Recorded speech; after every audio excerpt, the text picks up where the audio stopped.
Assalamualaikum warahmatullahi wabarakatuh. Selamat bertemu kembali di Rusdian Effendi Channel, konten-konten yang menyajikan tentang bahasa, sastra, dan seni.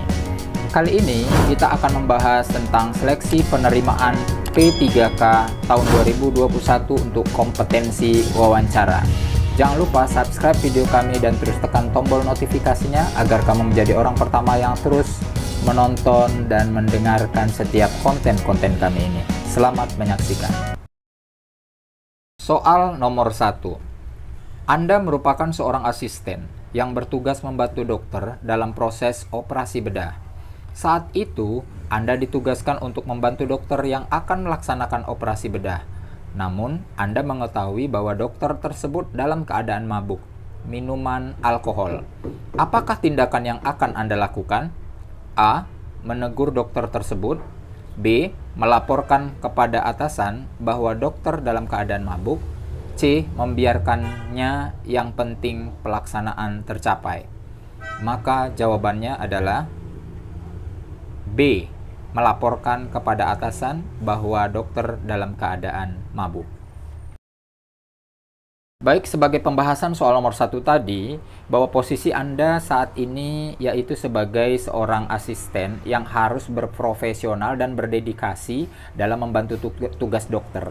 Di satu sisi, posisi Anda itu sebagai pelayan kesehatan juga harus memperhatikan betul kesehatan dan keselamatan pasien, serta SOP standar operasional prosedur.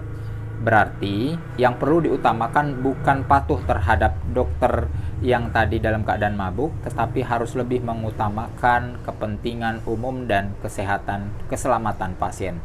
Maka jawabannya tadi tepat adalah B. Soal nomor 2. Pandangan Anda tentang keterlibatan masyarakat dalam penyelenggaraan pendidikan di sekolah adalah A. Masyarakat memiliki potensi-potensi yang dapat dikolaborasikan dengan kegiatan sekolah sesuai prosedur dan aturan yang berlaku. B.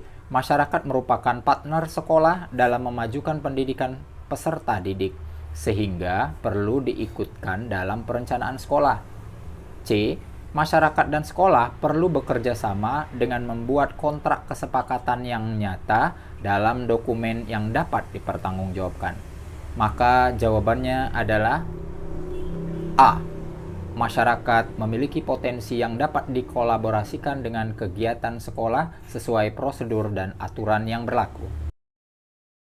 Perlu kita ketahui bahwa masyarakat memang harus memiliki potensi-potensi yang dapat dikolaborasikan dengan kegiatan sekolah, karena sekolah itu berfungsi sebagai lembaga yang melayani anggota-anggota masyarakat dalam bidang pendidikan. Oleh karena itu, pandangan kita tentang keterlibatan masyarakat dalam pendidikan memang harus berkolaborasi karena bersinkronisasi antara masyarakat dengan pendidikan. Maka jawaban yang tepat tadi adalah A. Soal nomor 3. Sudah seminggu sampah di depan rumah Anda tidak diambil oleh petugas pengambil sampah karena mobil pengangkut sampah rusak. Beberapa warga di sekitar Anda tidak sabar lalu mewadahi sampahnya pada wadah plastik. Kemudian dibuangnya sampah dalam bungkusan plastik itu satu demi satu ke sungai yang ada di antara kampung. Hal apa yang Anda akan lakukan sebagai guru? A. Mengingatkan warga agar tidak membuang sampah ke sungai karena akan menimbulkan banjir. B. Membicarakan persoalan tersebut kepada ketua RT dan tokoh masyarakat untuk mencari solusinya. C. Menyewa mobil yang dapat mengangkut sampah untuk mengangkut sampah yang menumpuk. Maka jawabannya adalah B. Sebagai pembahasannya, perlu kita pahami bahwa pada kasus soal tadi itu berkaitan dengan kepentingan orang banyak. Karena kepentingan orang banyak, sehingga kita tidak bisa memutuskan keputusan itu dengan keputusan sendiri.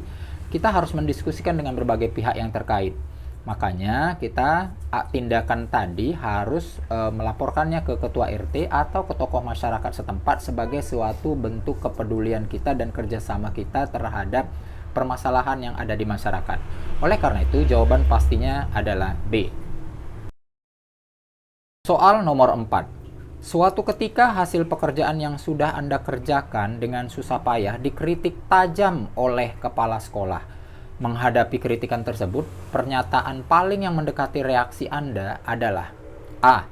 Tidak membalas kritikan tersebut dan juga tidak melakukan perbaikan karena tidak ada gunanya. B. Tetap mempertahankan hasil pekerjaan saya dan berargumen dengan kepala sekolah. C. Menahan diri, mencermati kritikan tersebut untuk melakukan perbaikan. Maka jawabannya adalah C. Nah, dalam menghadapi sebuah kritikan, yang harus kita lakukan adalah mencermati kritikan tersebut. Jadi lebih baik kita mencermatinya karena kita dapat mengetahui bahwa kritikan tersebut benar atau tidak benar, sehingga kita dapat melakukan perbaikan ke depannya. Oleh karena itu, kita harus menahan diri dulu dari segala hal yang bentuknya emosi dan egoisme. Untuk itu, setelah kita terima kritik tersebut, lebih baik harus kita perbaiki ke depannya. Makanya jawaban yang tepat adalah C, menahan diri dan mencermati kritikan tersebut untuk melakukan perbaikan. Soal nomor 5. Di sekolah tempat Anda bekerja, masih sering dijumpai beberapa siswa yang merokok di kamar mandi.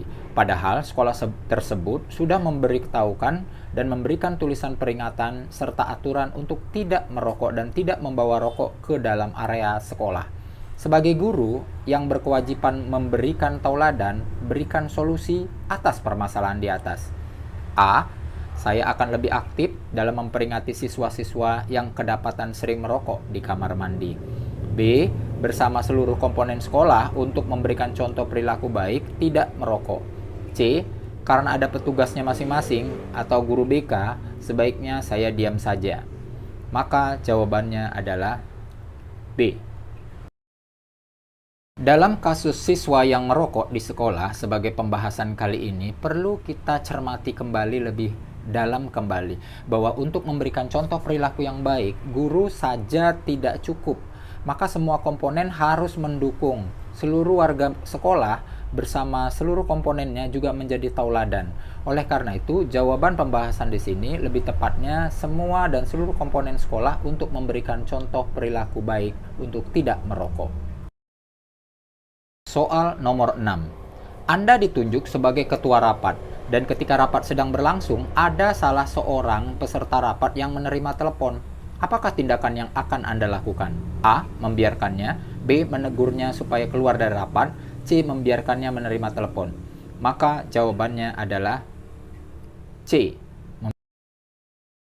Sebagai pembahasan di soal ini, kita harus sebagai ketua rapat dan punya posisi sebagai ketua rapat yang baik, maka seorang ketua itu harus mempunyai wibawa, tegas, tanggung jawab, bijaksana dalam mengatur jalannya rapat.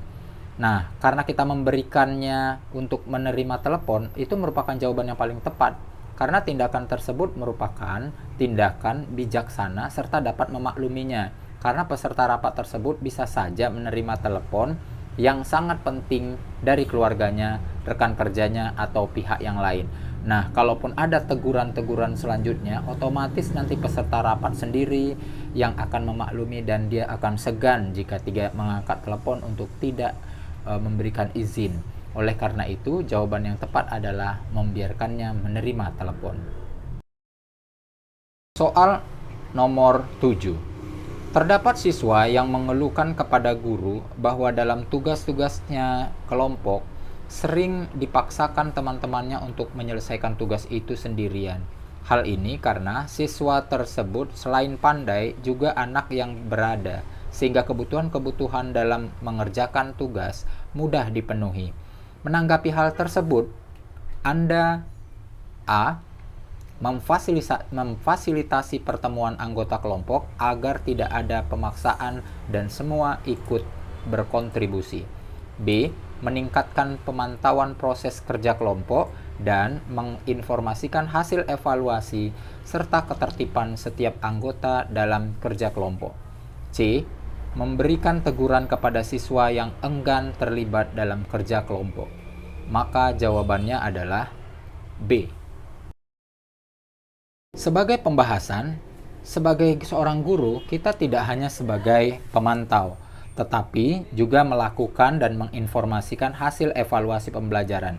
Oleh karena itu, guru menjadi seorang fasilitator yang memfasilitasi setiap proses pembelajaran yang sedang berlangsung. Oleh karena itu, proses pemantauan yang dilakukan oleh guru dan penginformasikan hasil belajar serta evaluasi itu perlu menjadi sebuah kebutuhan. Makanya jawaban yang tepat adalah B. Soal nomor 8. V adalah siswa yang pendiam dan memiliki potensi akademik yang rendah, namun memiliki bakat yang sangat baik dalam bidang seni tari. Sebagai guru, saya menghadapi siswa seperti V dengan A. Membiarkan saja karena masing-masing siswa akan berkembang dengan sendirinya. B. Memberikan PR yang lebih banyak dari yang lain untuk meningkatkan prestasi akademik. C. Membimbing V untuk meningkatkan prestasi akademiknya, disertai bakat menari agar berkembang secara optimal. Maka jawabannya adalah C. Sebagai pembahasannya bahwa perlu kita ketahui bahwa prestasi akademik dan non-akademik itu harus berjalan beriringan. Jadi di samping kita memfasilitasi dan mendukung bakatnya, kita juga harus membimbing bagian akademiknya karena dia harus sejalan. Oleh karena itu, mengingat tentang kasusnya V adalah siswa pendiam, tetapi dia memiliki prestasi akademiknya rendah, tetapi dia pandai punya bakat menari. Oleh karena itu, kita harus membimbing V untuk meningkatkan prestasi akademiknya agar prestasi bakatnya dan akademiknya beriring sama. Maka jawaban tadi adalah C. Soal nomor 9. Seorang guru yang dianggap kompeten, Anda diminta menggantikan guru lain yang kebetulan sakit. Untuk mengkoordinasikannya, panitia kegiatan peringatan HUT Kemerdekaan RI di sekolah yang akan Anda lakukan atas permintaan ini adalah A. Mengkoordinasikan dan bersinergi dengan pihak-pihak yang terlibat dalam kegiatan kepanitiaan. B. Menerima tugas itu dan menjalankannya setelah tugas-tugas lain yang datang terlebih dahulu. C.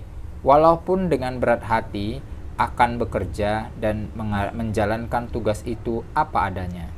Maka jawabannya adalah A. Sebagai landasan kata untuk pembahasan di sini adalah guru yang berkompeten. Artinya, jika seorang guru yang berkompeten, maka ada baiknya kita harus berkoordinasi dan bersinergi seperti apa yang telah ditugaskan oleh guru yang Anda gantikan. Sehingga kita mengkoordinasi dan bersinergi dengan pihak panitia tentang kegiatan tersebut. Makanya jawabannya adalah A. Soal nomor 10. Anda diberikan amanah sebagai ketua panitia penerimaan siswa baru dengan sistem zonasi. Daya tampung sekolah Anda 120 siswa. Kebetulan calon siswa urutan ke-120 adalah 2 calon siswa yang skornya sama. Salah satunya adalah keponakan kepala sekolahmu, tetapi pada saat pendaftarannya kalah dulu dengan siswa yang bukan keponakan kepala sekolah. Hal apa yang akan Anda lakukan? A. Menerima keponakan kepala sekolah meskipun mendaftarnya lebih dulu calon siswa yang lainnya. B. Menerima siswa lainnya karena mendaftar lebih dulu untuk menjaga objektivitas. C. Membahas dalam rapat panitia agar keputusan yang diambil lebih objektif dan dapat dipertanggungjawabkan. Maka jawabannya adalah C. Sebagai pembahasan bahwa landasan kita berpikir di sini adalah menyangkut tentang orang banyak. Jadi suatu organisasi atau orang banyak itu keputusannya harus diambil berdasarkan sebuah kesepakatan. Nah, kalau kasus tadi, anak yang dengan jumlah nilai yang sama, hanya perbedaan dengan cara waktu yang mendaftar, itu akan bisa dikonfirmasi dan disepakati berdasarkan forum rapat. Karena secara nilai mereka sama. Tetapi karena kebetulan saja anak kepala sekolah atau keponakan kepala sekolah, oleh karena itu itulah yang akan dirapatkan menjadi sebuah koordinasi yang baik untuk kesepakatan bersama. Maka jawaban dari cerita tadi, soal tadi adalah C. Demikian tadi pembahasan soal tentang seleksi penerimaan P3K tahun 2021 untuk kompetensi wawancara. Semoga bermanfaat untuk kita semua. Selamat menyaksikan kembali di episode soal berikutnya.